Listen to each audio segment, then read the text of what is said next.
Hello అండి, నేను మీ శిరీష బాలు. ఈరోజు క్యాప్సికమ్ ఎగ్ కర్రీ ఏ విధంగా చేసుకోవాలో చూద్దాం.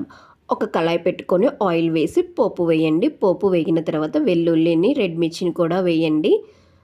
ఇలా రెడ్ మిర్చి కూడా వేగిన తర్వాత క్యాప్సికాన్ని సన్నగా కట్ చేసుకొని పోపులో వేయండి. త్వరగా కుక్ అవ్వడానికి పసుపు, ఉప్పును కూడా వేయండి. ఇలా కుక్ అయిన తర్వాత మీకు కావాల్సిన ఎగ్స్ని మీ రిక్వైర్ని బట్టి ఇలా ఎగ్స్ని వేయండి. నేనైతే ఇక్కడ 3 ఎగ్స్ని వేసాను. మీకు కర్రీకి ఎన్ని పడతాయో అన్ని వేసుకోండి. ఇలా వన్ సైడ్ రోస్ట్ అయిన తర్వాత ఉప్పు, కారం వేసి సెకండ్ వైపు కూడా రివర్స్ చేసుకోండి. ఇలా రెండు వైపులా వేగిన తర్వాత మొత్తము పూర్తిగా కర్రీని కూడా కలపండి. ఉప్పు, కారం పట్టే విధంగా కలిపేయండి.